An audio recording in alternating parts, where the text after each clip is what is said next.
ലച്ചുവേ ടാറ്റ. അതേ പുറത്തിറങ്ങിയ പുറത്ത് ഗേറ്റിനോടെ പോയി നിൽക്കുക എന്തെങ്കിലും ചെയ്തെന്ന് ഞാൻ അറിഞ്ഞ മേടിക്കും. മാക്സിമം ട്രൈ ചെയ്യാ. നീ ഇന്ന് പുറത്തിറങ്ങി നോക്ക്, അപ്പോഴാണ് എന്റെ കയ്യിൽ കിട്ടാൻ പോണത്. പിന്നെ അമ്മ വരുമ്പോ അമ്മയടുത്ത് നിന്ന് പരാതി പറഞ്ഞിട്ടൊന്നും ഒരു കാര്യമില്ല കേട്ടാ. എന്നാ ചോറും വെള്ളം ചോറ് മൊത്തം കഴിക്കണം കേട്ടോ. ഇത് കുത്തി നനച്ചിട്ടുണ്ടാവുമല്ലോ ചോറ്? കുറച്ചുള്ളൂ. ലച്ചു ചോറെടുക്കുമ്പോ ഇച്ചിരി കൂടുതലാണ്. മൊത്തം കഴിച്ചൂടെ? നേരത്തെ ഇറങ്ങി ബസ്സിൽ പോയിരുന്നല്ലേ, ഇത് വെറുതെ ആട്ടോ വിളിച്ച പൈസ കളയാൻ വേണ്ടിട്ട്. അതിന് ആരോ ഓട്ടോ വിളിക്കണം? നീ എല്ലാ ഓട്ടോ വിളിക്കണം, നിന്റെ പൈസ വെറുതെ പോകണമെന്നാണ് ഞാൻ പറഞ്ഞത്. ഞാൻ ഒരു കാര്യം പറയാം, ഈ ഇടവഴിയിൽ നിന്ന് ഓട്ടോ കിട്ടൂല. ഓട്ടോ കിട്ടണമെങ്കിൽ ജംഗ്ഷൻ വരെ പോണം. നീ ഇളുത്ത് നട ഒരു പമ്പി പമ്പി നടക്കാൻ, നിന്റെ കൂടെ നടക്കാൻ പറ്റൂല എനിക്ക്. ഈ കൊടവേർ വെച്ച് നിങ്ങൾ നടക്കണ്ടല്ലോ, കുഴപ്പമൊന്നും ഇല്ലല്ലോ. നടക്കിങ്ങോട്ട് ഒരാളും കൂടി ഉണ്ട്. ഓട്ടോക്ക് പൈസ കൊടുക്കാൻ ഒരാളായി. ഓട്ടോക്ക് പൈസ എന്റെ പൈസ ഒന്നുമില്ല. എടാ നീ എന്ന് കുന്ന് നീ അമ്മയെ ആശ്രയിച്ച് ജീവിക്കോടാ മുടിയാ. മതി, അധികം ഓവറാക്കണ്ട. അതെ, ജോലിക്ക് പോയിട്ട് ഇന്നലെ പൈസ തട്ടില്ല, ഇന്ന് വൈകിട്ട് 1200 രൂപ തരണം. ഓ വേലക്ക് പോകാൻ വേഷം കെട്ടി ഇറങ്ങി പൈസ പൈസ പൈസ എന്താണ് ഇറങ്ങ്? പോയിട്ട് വാ, എന്നിട്ട് വരാൻ ബാക്കി. എടാ ഞാൻ ഉള്ള കാര്യം പറയാല്ലേ, എനിക്കിപ്പോ ജോലി കഴിഞ്ഞ് തിരിച്ച് വീട്ടിലോട്ട് വരാൻ തോന്നണേ. വേറെ എവിടെയെങ്കിലും ഓടി രക്ഷപ്പെടാൻ തോന്നുന്നു. ഇനി രാവിലെ തന്നെ കളരഭ്യാസം തുടങ്ങിക്കോ. എന്നാ അച്ഛൻ ജോലിക്ക് പോച്ചാ സമയം വാങ്ങിച്ചെന്ന്. എടാ ഞാൻ നിന്റെ അടുത്തൊരു കാര്യം പറയാം. ഞാൻ ഒരു 9-10 മണിയാകുമ്പോൾ വീട്ടിൽ എത്തും. അതിന് മുമ്പ് നീ വീടെത്തിക്കോണം. അതൊന്നും പറയാൻ പറ്റില്ല, അതൊക്കെ ഒരു സമയവും. എടാ എന്തിനാണ് നിന്റെ തള്ള വെറുതെ ടെൻഷൻ അടിപ്പിക്കുന്നത്? എനിക്ക് വേദനയൊന്നുമില്ല, നിങ്ങൾക്കല്ലേ ടെൻഷൻ.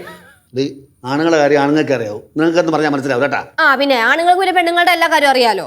ഈ ലച്ചു ജോലിക്കിറങ്ങി എന്തിനാണ് തടസ്സപ്പെടുത്തുന്നത്? മതി, നിർത്ത്. ഐസ്ക്രീം വാങ്ങണ്ട, ഒരാൾ ഐസ്ക്രീം വാങ്ങിയാൽ മതി. രണ്ടുപേരും വാങ്ങൂല, നീ വാങ്ങും.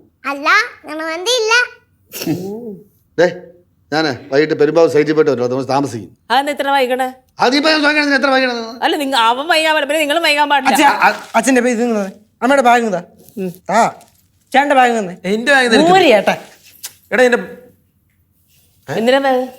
സംസാരിച്ച് 3 പേര് സംസാരിച്ച് പോവാൻ സമയമാകുമ്പോ ഞാൻ ബാഗ് തരാം. അതിന്റെ ഇടയിൽ കൂടെ അവന്റെ ഷോ അവൻ ഷോ കാണിക്കും. ഷോ കാണിക്കണം എനിക്ക്. ഒരു ഇത്തിരി ഗ്യാപ്പിടി, അപ്പൊ ഷോ കാണിക്കും. ഒരു ബാഗ് വാങ്ങിച്ചതിന് അവന്റെ ഷോ കഴിഞ്ഞപ്പോഴത്തേക്ക് അച്ഛന്റെ ഷോ. അമ്മ ഇറങ്ങണ്ടമ്മ, ഞാൻ പോണേട്ടാ. അതെ പോച്ചാ. വരണ്ട, മതി. ഒരു 10-12 മണിയാകുമ്പോഴേ ഞാൻ നിന്നെ വിളിക്കാം. ഫോൺ എടുക്കണേ. വിളിക്കണേ, എടുക്കൂല. നീ വീട്ടിൽ കാണണ്ടാ. ഒന്ന് നടക്കണ്ടേ ഇങ്ങോട്ട്? എന്താണ് ചുക്കിന് ചുണ്ണാമിനി കൊള്ളാത്തവളെ? നിങ്ങൾ പണ്ട് ചുറ്റിടന്ന പോലെ അല്ല, അവൻ ജോലിക്കോണ ഇറക്കണ. അരെ കടക്കിങ്ങോട്ട് നടന്നേ. ഇനി ജംഗ്ഷൻ എത്തണ വരെ അച്ഛൻ 2 പേർക്ക് സമാധാനം.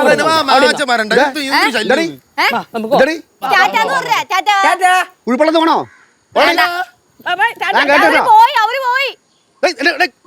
ഓട്ട മത്സരം